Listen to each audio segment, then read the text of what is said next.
Welcome, folks, to WWJD's special look at one of the people we have been following for some time now.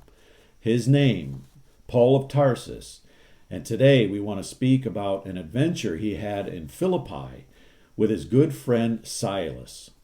Here is Habakkuk, our roving reporter, who has caught up with Simon, an eyewitness to the story we are about to tell. Good evening, Simon. What can you tell us about Paul and Silas in Philippi? Well, the story begins with a little slave girl who was also a psychic. You mean she could tell people's future? She was a fortune teller? Yes, and her owners made lots of money off her. People would pay her owners lots of money to hear their fortunes. Now, of course, Paul and Silas did not believe this kind of stuff. Only God knows the future. But for some reason, this girl would follow them all around yelling, "The men are working for the Most High God. They are telling the salvation."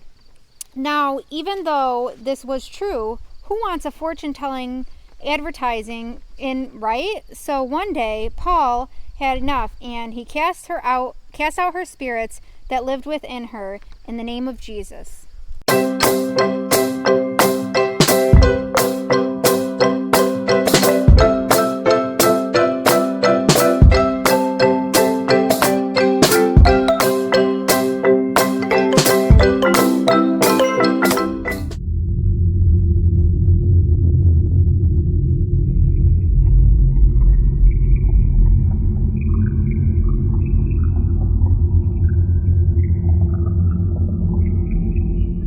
Whoa, how did that go over?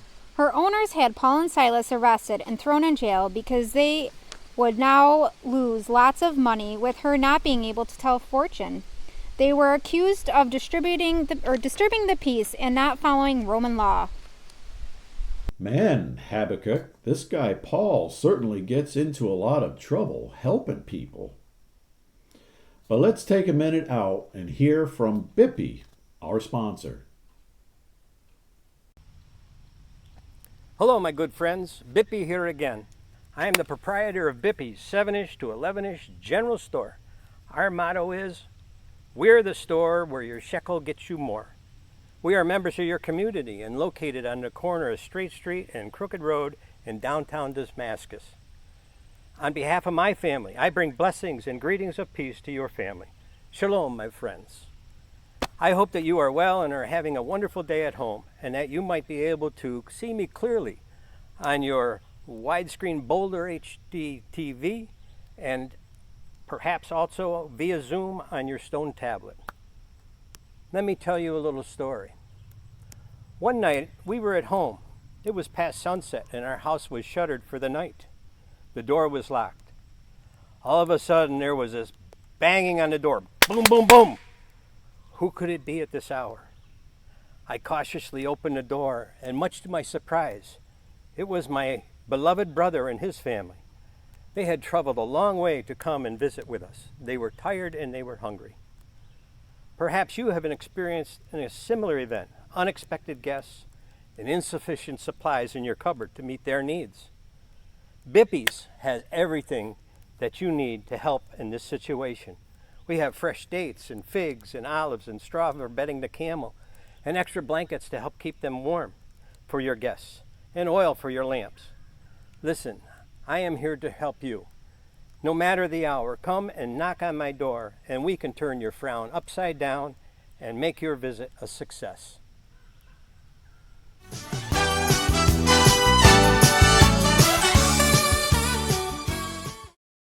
Thanks, Bippy. Don't know where we'd be without you. Back at the jail, Paul and Silas had been put into stocks, and the guard had been given orders not to let them escape. Let's see if Habakkuk, our roving reporter, has any details. Father Abraham had many sons. Many sons had Father Abraham. I am one of them, and so are you. So let's just praise the Lord. Right arm, left arm. Father Abraham had many sons. So, what happened when you were in jail? Well, I was in jail, but in another cell down the way, I heard these guys singing Father Abraham and praising God. Who would do that locked up in jail, right? But they loved the Lord and Jesus, and they knew that it would be safe for them no matter what happened. It's called trust. All of a sudden, there was a huge earthquake, and all the prison doors flew open.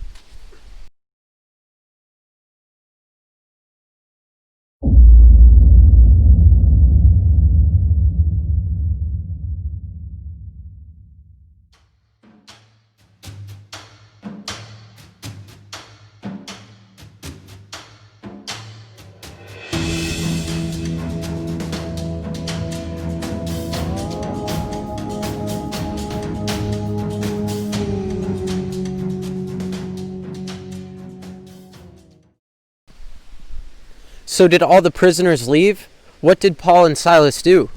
No one left, and if you can believe it, the guards slept through the whole entire thing and didn't wake up until the earthquake happened. He was so scared, and it was so bad. He put his sword in his throat because he knew the Roman emperor would kill him for letting the people go. Did he go through with it? No, Paul stopped him and told him no one had left. After the jailer checked the cells, he asked Paul what he must do to be safe, and Paul prayed with him right then and right there. He even took Paul and Silas to his home, and he heard more about Jesus, and his whole family became believers in Jesus, and they were baptized. Once again, Paul is rescued, and his behavior shows folks the love of Jesus and that believers live differently from most of the world. Most folks would have run away as soon as the door flew open, but Paul knew the guard would have been killed if he did that. There's much more to this story, and you can read about it in Acts chapter 16, verse 16 through 40. But for now, this is Luke, signing off for WWJD in Jerusalem.